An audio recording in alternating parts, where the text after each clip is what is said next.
Muy buenas noches, ¿cómo está? Muy buenas noches, amigos televidentes. Les saluda Leslie Yata Ramírez en la dirección y conducción de Entérate con Leslie.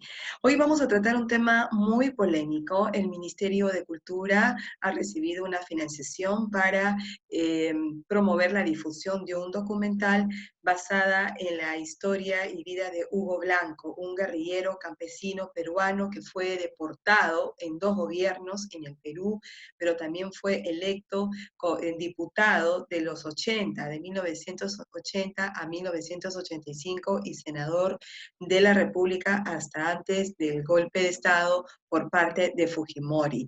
Esta intención por parte del Ministerio de Cultura ha suscitado una serie de reacciones no muy felices por parte de la Asociación de Militares en Retiro que protestan por esta difusión del documental de una persona a quien se le atribuye, ¿no? Eh, actos como asesinatos hacia policías y militares de aquel entonces. Vamos a conversar los detalles de esta protesta, de esta reacción por parte de militares en retiro respecto a la difusión de un documental que estaría a cargo del Ministerio de Cultura respecto a Hugo Blanco. Vamos a conversar el detalle con el almirante Jorge Montoya, ¿no? A continuación vamos a hacer el enlace vía Zoom para que él nos cuente realmente por qué esta reacción de la Asociación de Militares y qué cosa es lo que ha aportado Hugo Blanco al Perú para que se le pueda promover un documental en ese sentido. Volvemos en breve. Bien, amigos, retornamos a la entrevista vía Zoom en vivo con el almirante Jorge Montoya, ex jefe del Comando Conjunto de las Fuerzas Armadas, a quien le agradecemos por esta entrevista con Entérate con Leslie. Muy buenas noches, almirante, muchísimas gracias por este enlace. Buenas noches, ¿cómo estás? Gracias por la invitación. Gracias a usted. Almirante, ha desatado tremenda polémica la difusión por parte del Ministerio de Cultura sobre un reportaje, un documental de la historia, vida de Hugo Blanco, un guerrillero campesino deportado 2 veces por el Perú. También visitó las instalaciones del Parlamento como diputado en los 80, como senador hasta antes del autogolpe de Fujimori.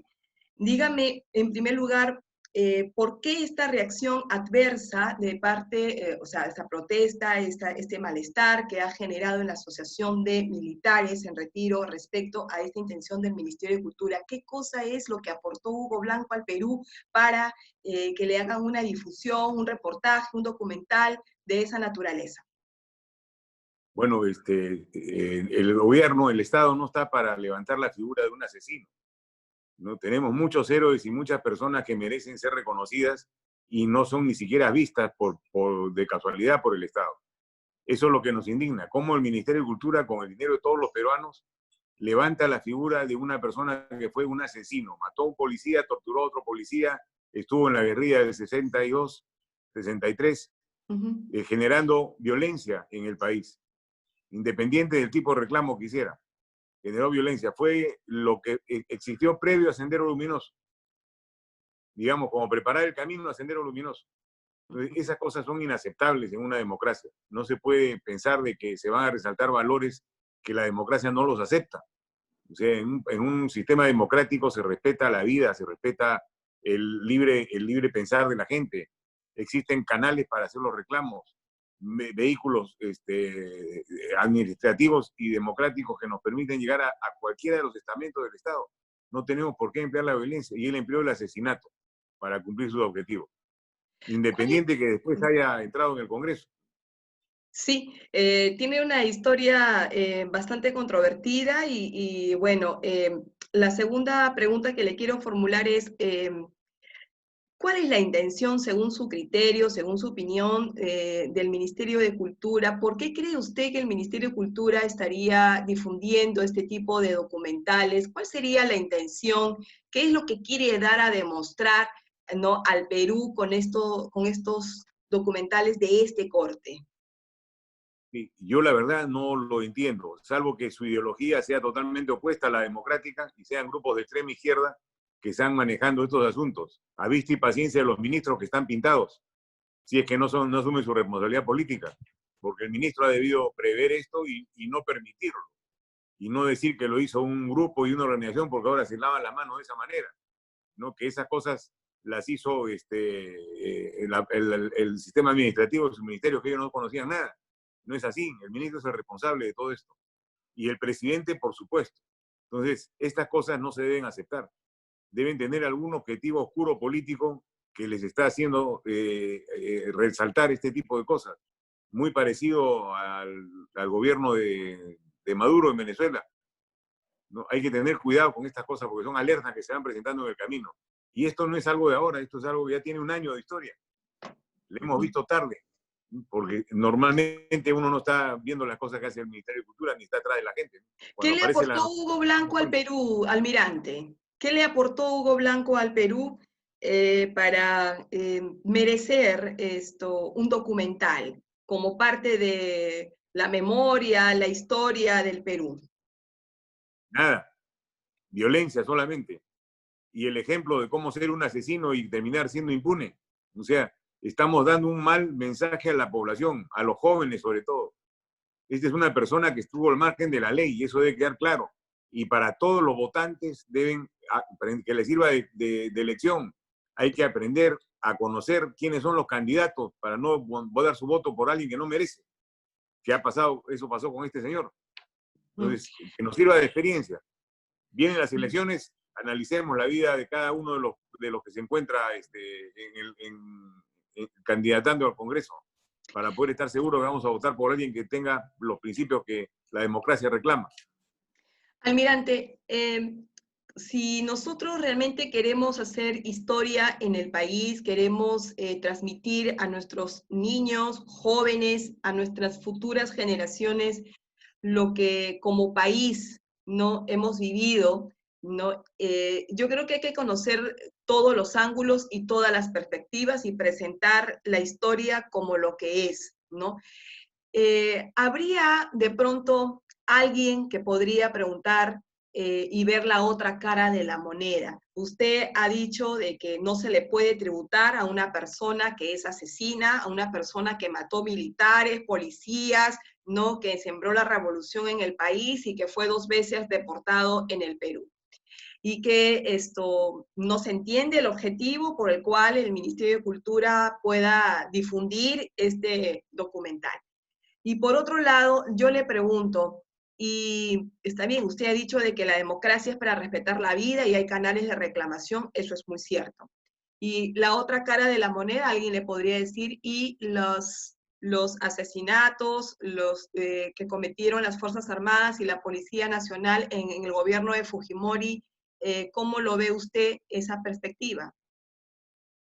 Tendríamos primero que decir que no ha sido en el gobierno de Fujimori, ha sido en todos los gobiernos. En todos los gobiernos donde ha habido un conflicto, siempre ha habido excesos. Y eso se produce en cualquier tipo de conflicto. Cuando uno entra a pelear, a enfrentarse a gente que mucha violencia, siempre en algún momento se logra pasar esa barrera de lo que no se debe hacer. Y para eso están todos los sistemas y los canales democráticos para que sean juzgados y sancionados. Igual que la justicia militar tiene su fuero rápido, aunque lo han modificado, como usted sabe. Entonces, eso no se puede comparar, ¿no? O sea, los excesos que hace alguien en ejercicio de la ley tienen que ser sancionados. Pero eso no significa que las Fuerzas Armadas sean asesinas, ¿no? Eso significa que hay dentro de su fila, ha habido en algún momento alguien que cometió un delito, como sucede en todas partes, ¿no? Claro, Esto pasó, y dada la estas faltas de la Fuerza Armada, de ajá, excesos, ha sucedido en el gobierno de la UNDE, de Alan García, de Fujimori. Es la realidad.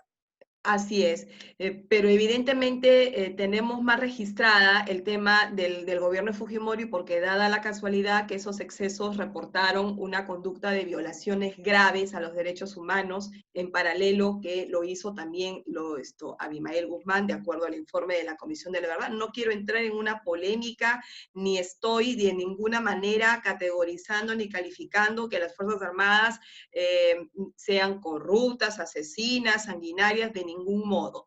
Siempre he sido muy respetuosa, ¿no?, de los institutos armados y, como usted lo ha dicho, los excesos que revisten tipos de violencia y violaciones a los derechos humanos tienen que ser sancionados. Le hacía esta pregunta porque justamente me llegaba una suerte de comentarios previa a la entrevista, decir, sí, ahora me dice, con el tema de Hugo Blanco protestan algunos militares, reaccionan de esta manera, pero también hay una parte de la historia que se registra por este tema de violaciones graves a los derechos humanos, como torturas, ejecuciones extrajudiciales, desapariciones forzadas, entre otros, ¿no?, que se dio en el gobierno de Fujimori principalmente, y por las cuales fueron sancionados. Yo le hacía esa pregunta para ver también la perspectiva desde las dos caras de la moneda, y eso era lo que más o menos quería yo trasladarlo en esta entrevista, almirante. Sí, Era me parece bien. básicamente, perdón. Disculpe, le interrumpí. Le interrumpí.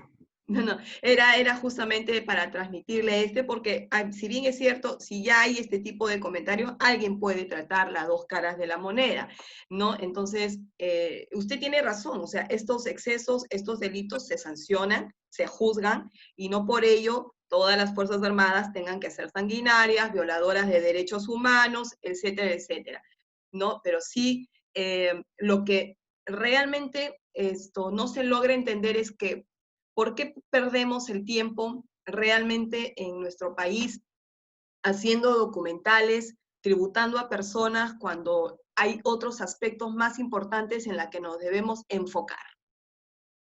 Sí, fíjese, le voy a decir algo para aclarar y no me vayan a confundir cuando hablo. Yo no soy fujimorista, para empezar, Ya. pero me gusta que la historia sea vista de manera objetiva. Y yo he sido un observador de la historia. Por supuesto, almirante. Ahí Y le vamos, a la puedo, objetividad de la puedo historia. decir, y le puedo decir que en todos los gobiernos hubieron excesos. Belaúnde, Alan García y Fujimori. Difícil decir en cuál hubo más o menos. Lo otro que le puedo decir es que el porcentaje de violaciones de derechos humanos con relación al número de operaciones realizadas durante todo el conflicto equivale al 0.01% de las acciones realizadas. Lo que ha habido ha sido una campaña de destrucción de las Fuerzas Armadas movida por la izquierda radical, porque perdió el combate con las armas y lo ha ganado legalmente.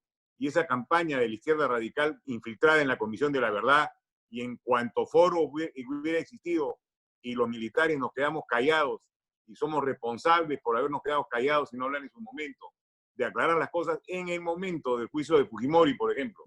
No lo hacíamos porque todo el mundo pensaba que si hablaban le iban a decir fujimorista, y no lo era.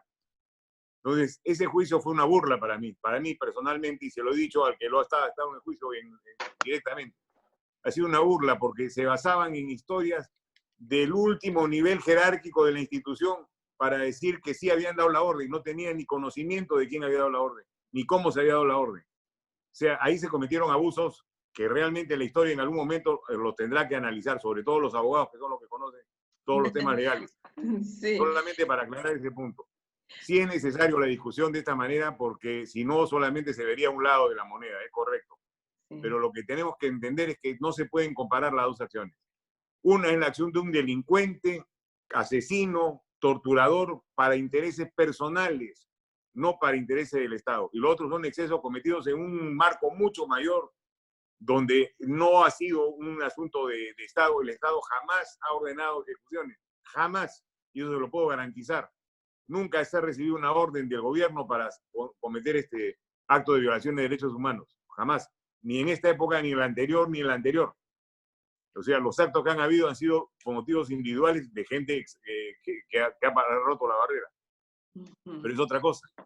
El caso Ok. Hugo Blanco, es imposible que se gaste plata para poder levantar su figura, cuando no es ningún ejemplo. Tenemos mucha gente, Elena Moyano, por ejemplo, con el trabajo que realiza, Marta Moyano, las hermanas, las dos tienen el mismo valor.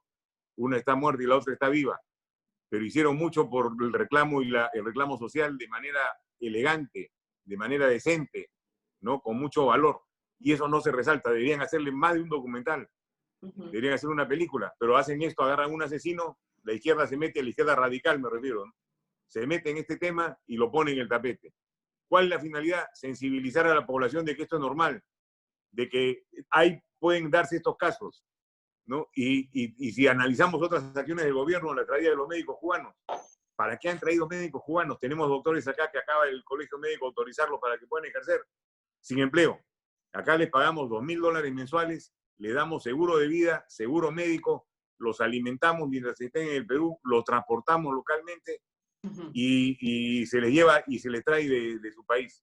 Gasto aproximado por 3 meses, el cálculo que he hecho, alrededor de $800.000.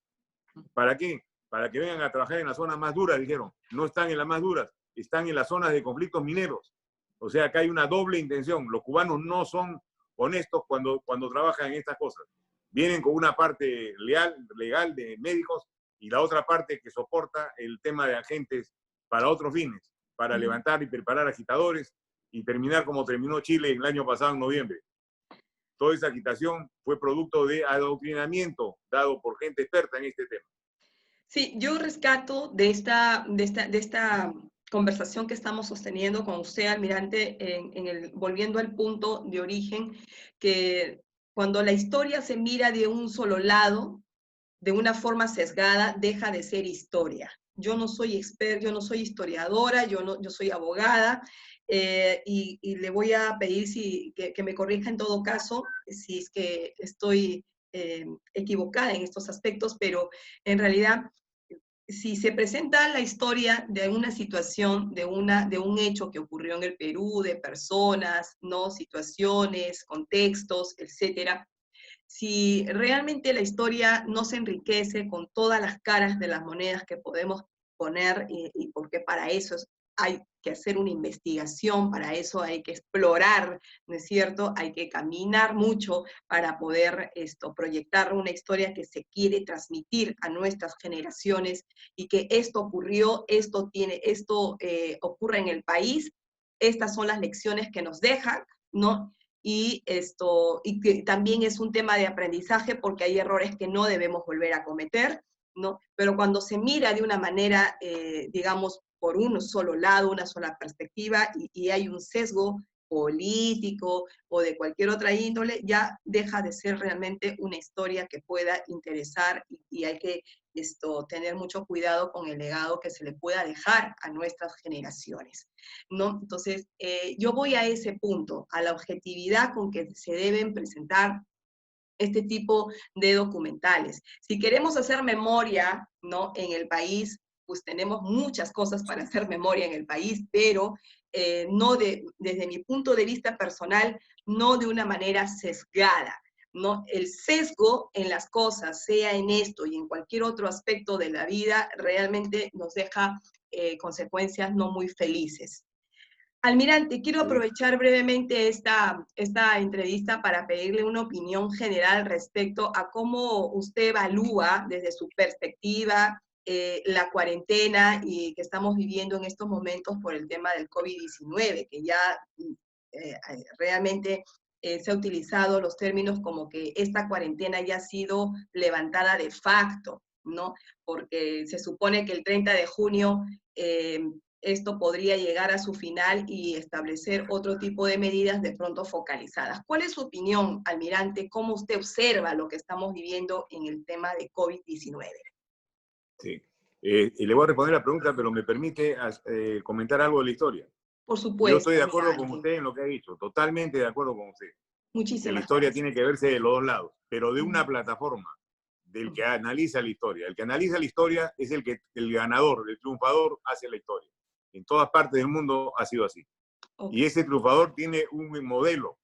Ese modelo que hemos escogido es el modelo democrático, con una visión democrática de los derechos que queremos tener para cada uno de nuestros ciudadanos.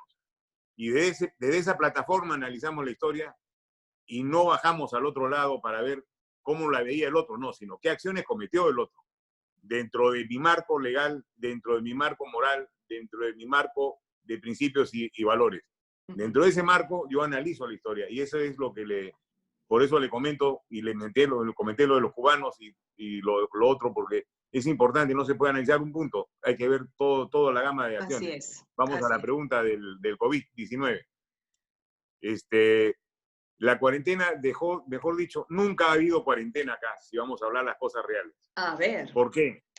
Porque la cuarentena ha sido dada para la gente que vive en los distritos que tienen más dinero, que tienen un departamento donde vivir, una casa donde alojarse, que reciben o una pensión o reciben el sueldo de alguna empresa, tienen los recursos suficientes para poder soportar esta cuarentena sin trabajar y poder mantenerse.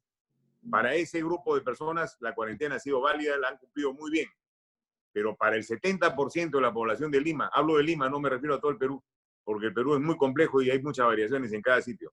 Muy Para ese heterogéneo. otro 70% ha sido un martirio absoluto, porque no tienen que comer, no tienen un refrigerador en su casa, muchos no tienen agua en su casa, tienen que comprar bidones de agua, sabe Dios con qué grado de salubridad, ¿no? Y tienen que quedarse encerrados en un cuarto de 3x4, 6, 7 personas, 3 meses. Eso es imposible. Eso no ha sucedido. No cerremos los ojos, no ha sucedido. Que han pasado las patrullas por los lados, guardándolas, claro, han pasado y se escondían mientras pasaban, salían la patrulla y volvían a la calle. O sea, la gente vive en los barrios. La gente en los sitios tuburizados vive en los barrios, vive en las manzanas, vive en las cuadras, en la cancha de fulbito, en los lugares de esparcimiento, ahí se juntan. Nunca ha habido cuarentena, parece 70%. Entonces, por emplear una palabra que no acostumbro emplear, pero ya estamos llegando a esos niveles, es ridículo mantenerla, ¿no? No estamos logrando nada por solucionar el problema, sino tomando posturas políticas que no nos van a conducir a nada. Hay que tener respeto por la población. La población sabe lo que está viviendo, nadie le engaña. A ese 70% de gente que sale todos los días a ganarse la vida, nadie le puede decir que está en cuarentena, sí sabe el que no la cumple, ¿no? Entonces, estamos viviendo en una ficción. Nuestro país es muy disímil, hay muchas diferencias de carácter económico, gente que no tiene cómo comer un pan hoy día y otra que le sobra la plata para poder comer muy bien durante la cuarentena. El gobierno tiene la obligación de velar por los más pobres, de velar por esa gente que necesita trabajar, darles el espacio para que puedan desarrollar sus actividades y con eso la economía va a mejorar. La economía también tiene que lanzarse completa. Ya estamos parados demasiado tiempo, nadie nos va a sacar del hoyo donde estamos cayendo. Usted escucha las medidas que hablan los ministros, la verdad que es para reírse, ¿no? O sea, les piden cosas que no se pueden cumplir, gastos que tienen que hacer los comerciantes, los pequeños empresarios para abrir sus negocios, que les cuesta más de lo que tienen de efectivo para poder empezar a caminar. Entonces, ¿qué estamos buscando? Los préstamos no le llegan a los que más necesitan porque no califican, ¿no? Las normas que dan es para un sector. O sea, estamos gobernando para el 30% del país. Y el 70% que vea cómo se la busca. Más o menos esa es mi opinión con relación a la cuarentena. Muchísimas gracias, almirante. O sea, es que vamos a ver qué medidas, bueno, ya anunció el presidente de la República esto el día de ayer, eh, al, arranca Perú como un plan de reactivación económica donde se va a inyectar un presupuesto muy, pero muy grande, muy ambicioso. Vamos a ver si eso va a resultar, ¿no? Esperemos por el bien del Perú que sí.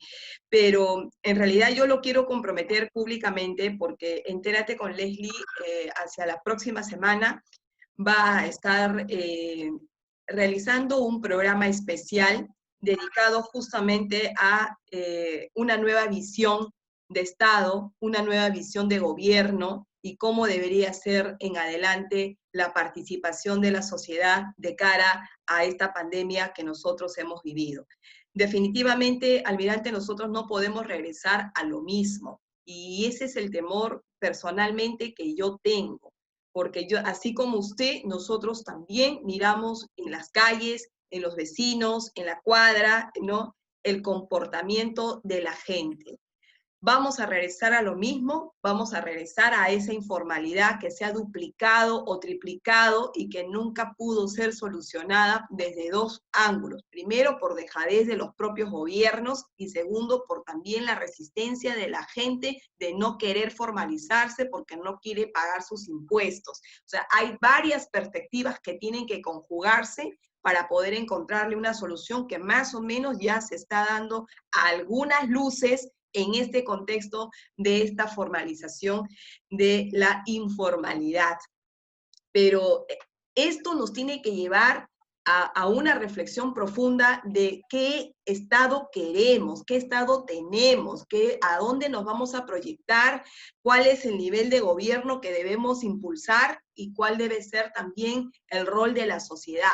Una sociedad alejada de su gobierno o una sociedad más participativa, más vigilante, no más exigente a las autoridades y qué perfil realmente de autoridades queremos tener. Usted lo ha dicho, nosotros somos responsables por la gente que elegimos. Eso nadie lo va a cambiar. Nosotros somos responsables por la gente que hemos colocado en el Parlamento, por las personas a quienes hemos sentado en ese sillón de Palacio de Gobierno a gobernar. Nosotros somos los responsables de esa elección.